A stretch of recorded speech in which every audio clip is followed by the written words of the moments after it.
Assalamualaikum warahmatullahi wabarakatuh. Kami akan membahas tentang teori permainan. Kelompok kami ada 5 anggota.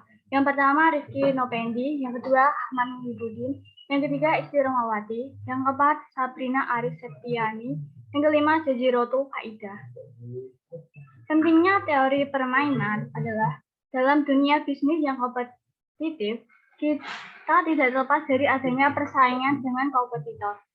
Jika pemimpin perusahaan melakukan perhitungan guna mengetahui apa yang akan dilakukan pesaing, maka perencanaan akan lebih mudah dan efektif. Contohnya dalam upaya merebut pasar. Adapun pengertian dan tujuan teori permainan. Pengertiannya, teori permainan adalah suatu pendekatan matematis untuk merumuskan situasi persaingan dan konflik antara berbagai persaingan. Tujuannya, satu, teori ini dikembangkan untuk menganalisa proses pengambilan keputusan dari situasi persaingan yang berbeda dan melibatkan dua atau lebih kepentingan.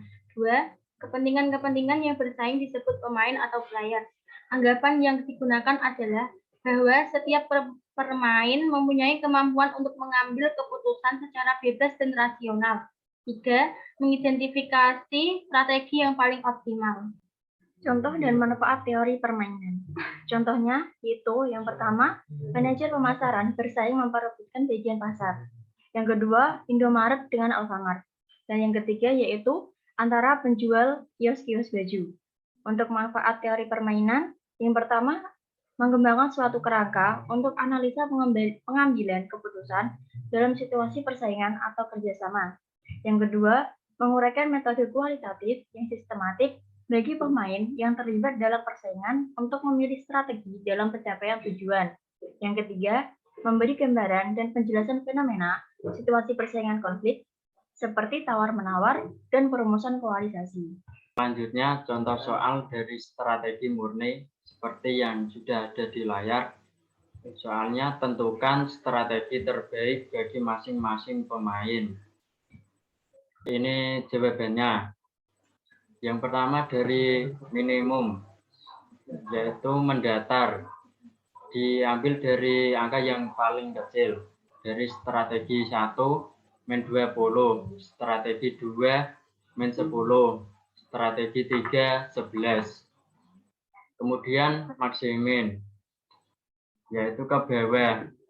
Diambil dari angka yang paling besar. Strategi 1, 15. Strategi 2, 11. Strategi 3, 16.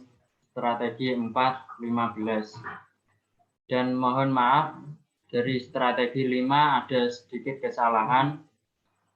Strategi 5 yaitu hasilnya 14. Yang ini salah. Kemudian strategi 6, 12.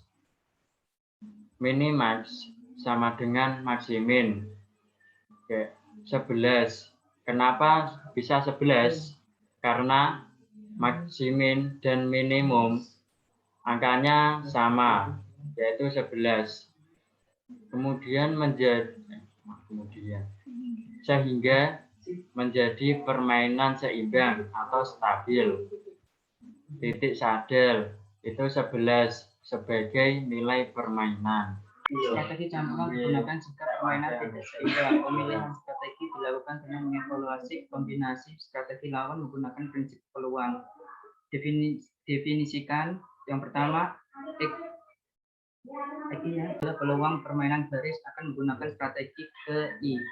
Yang kedua, Y, J adalah peluang pemain kolom akan menggunakan strategi ke J.